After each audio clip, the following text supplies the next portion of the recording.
한국 FA-50 군침 흘리던 말레이 공군이 얼굴색 바뀐 까닭은? 필리핀에 이어 두 번째 국산 전투기 수출의 꿈이 중국의 도전으로 무산될 위기에 처했다.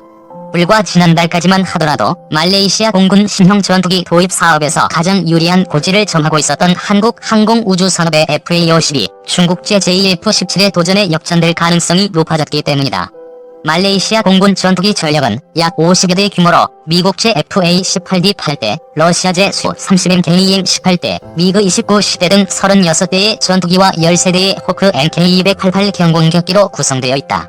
이 가운데 미그 29의 노후화가 심화됨에 따라 말레이시아 정부는 18대의 신형 전투기를 구매해 미그 29를 대체한다는 계획을 세우고 지난 2010년부터 신형 전투기 도입 사업, 이른바 MRCA 사업을 추진했다. 이 사업의 도전장을 내민 기종은 미국의 FA-18E/F 슈퍼호넷, 유럽의 유로파이터 타이푼, 스웨덴의 제임즈 39, 그리펜 등 3개의 기종이었다. 이들 기종은 수년간 경합을 벌였고 지난 2017년 FA-18E/F와 제임즈 39가 최종 후보로 좁혀졌다.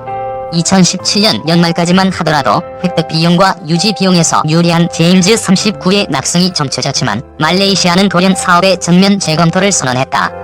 예산 사정이 여의치 않았던 말레이시아 정부는 신형 전투기 도입 규모를 18대에서 12대로 축소하고 획득 방식 역시 구매 대신 임대로 방향을 틀었다. 하지만 말레이시아 정부의 요구 조건에 맞춘 저렴한 가격으로 신형 전투기를 임대해줄 나라는 없었다. 전투기를 사기에는 예산이 부족했지만 그렇다고 주변국의 공군력 증강에 대응할 신규 전투기 전력화를 마냥 미룰 수만도 없는 상황이었던 말레이시아 공군은 눈을 낮춰 비교적 저렴한 소형 전투기를 도입하는 방향으로 사업 계획을 전면 수정했다. 이른바 LCA 사업으로 명명된 이경전투기 도입 사업 초반 말레이시아 공군의 관심을 받았던 기종은 한국의 FA-50이었다. 예산 부족으로 MRCA 사업을 중단할 계획이었던 말레이시아는 2017년 가을 공군 참모총장과 조사단을 서울 에어쇼에 보내 FA-50을 적극적으로 알아보기 시작했다. 말레이시아 정부는 지난 1월 한국 항공우주산업의 FA-50에 대한 정보 요청서를 발송하면서 기존 FA-50의 성능을 자신들의 요구사항에 맞춰 개량해줄 수 있는지 여부를 타진했다.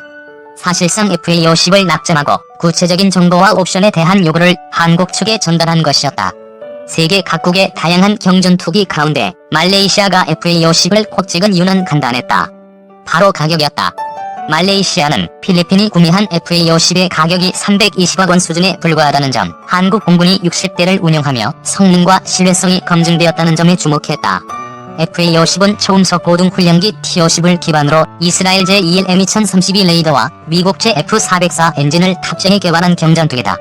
같은 엔진을 탑재한 제임즈 39, 그리펜과 같은 고성능 전투기에는 한참 미치지 못하지만 적절한 비행 성능과 무장 능력을 보유하고 있어 가성비가 좋은 것으로 평가된다. 말레이시아 공군은 FA-50의 중거리 공대공 미사일 운용 능력을 비롯해 무장 운용 능력 강화를 요구하면서 이러한 성능 개선이 이루어질 경우 12대를 구매할 의향이 있음을 한국 측에 전달했다. 이러한 분위기 때문에 지난 1월까지만 하더라도 FA-50의 말레이시아 수출은 기정사실화되는 분위기였다. 그러나 여기에 중국이 끼어들면서 모든 것은 원점으로 돌아갔다.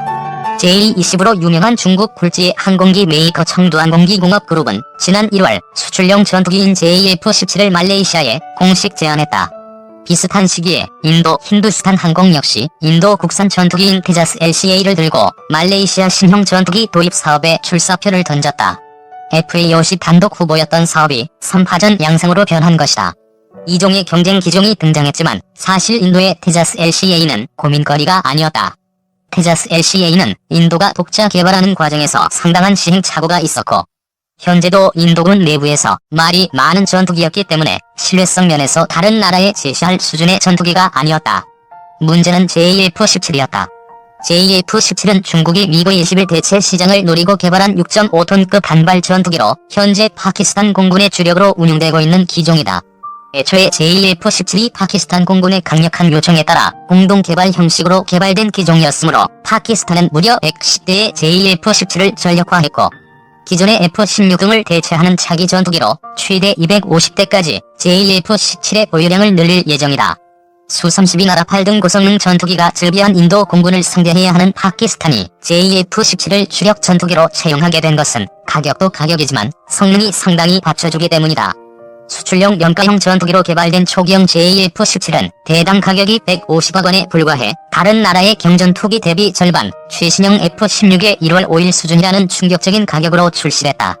물론 전반적인 성능은 현대적인 전투기의 기준에 부합하지 않는 면이 많았지만 가격 자체가 워낙 저렴했기 때문에 약간의 성능 개량만 이루어진다면 수출용으로 대박 조짐이 보이는 전투기였다. 파키스탄 역시 이러한 잠재성을 인식하고 중국 측에 지속적인 성능 개량 사업을 요청했다. 그 결과 개발된 블라크2와 블라크3 버전은 경전투기 시장에 상당한 센세이션을 불러일으킬 만한 성능으로 다시 태어났다. JF-17 블라크3는 신형 KLJ-7 AAESA 레이더가 탑재되면서 탐지거리 170km, 동시 추적 15개, 동시 교전 4개라는 강력한 교전 능력을 갖게 됐다. 사거리 100km의 중국판 암람 PL-12 운용 능력은 물론 다양한 중국제 정밀유도 무기와 초음속 대함미사일 운용 능력까지 부여됐다. 기체 신뢰성 역시 우수했다. 기존의 중국제 전투기, 심지어 중국 공군 주력 전투기로 대량 보급되고 있는 J-10보다 낫다는 평가도 나온다. 기체 제어를 위한 최신형 플라이-바이-와이어 시스템이 적용되었지만 비상시를 대비한 유압식 기체 제어 시스템도 함께 탑재되어 있어 기체 시스템이 다운되거나 고장이 발생했을 때 수동으로 기체를 제어해 안전하게 불시착할 수 있었다는 파키스탄 공군의 보고도 있었다. 무장 탑재 능력이나 항공 전자장비 일부에서 최신형 F-16에 밀리지만 파키스탄 공군 납품가 기준 대당 3,200만 달러라는 가격은 대단히 매력적인 가격이다. 여기에 최근 중국이 아시아, 아프리카 국가들을 대상으로 제공하고 있는 차이나 프로모션까지 더해지면 가격은 더 내려갈 여지가 있다. 중국은 대외 영향력 확대 차원에서 자국산 최신 무기들을 헐값에 판매하고 있는데 태국의 경우 3,500톤급 잠수함 3척을 척당 3천억 원에 판매하면서 25년 거치 분할 상환의 절충교역 3조 원, 품질 보증 30년이라는 파격적인 조건으로 도입한 사례가 있었다. 바로 이러한 점들 때문에 FA-50이 유력했던 말레이시아 차기 경전투기 사업의 기류가 바뀌기 시작했다. 미국제 기체와 러시아제 기체를 혼용해서 운용 중인 말레이시아 공군 입장에서는 굳이 미국제 군수지원 체계와 서방 무기 체계에 집착할 이유가 없다. 이런 상황에서 구형 기계식 레이더와 구형 엔진을 달고 현재로선 중거리 공대공 미사일 운용도 안되는 FA-50보다는 최신형 AESA 레이더와 엔진, 중거리 공대공 미사일 운용 능력과 다목표 동시교전 능력, 심지어 초음속 대함 미사일 운용 능력까지 보유하면서 가격까지 저렴한 JF-17이 눈에 안 들어올 수가 없다. 문제는 이러한 상황이 말레이시아 경전투기 사업에서만 벌어질 일이 아니라는 것이다. 미 공군 훈련기 사업 탈락이라는 치명타를 입은 카이는 초음속 보등 훈련기 T-50과 경전투기 FA-50에 대한 해외 판촉에 더 열을 올리고 있지만 더 우수한 성능이면서 가격까지 저렴한 JF-17이 차이나 프로모션까지 옵션으로 들고 FA-50 잠재 고객들을 빼앗아가고 있기 때문이다. 과연 FA-50은 JF-17이라는 압도적 가성비의 경쟁자를 상대로 어떤 대응 카드를 꺼내들 수 있을까?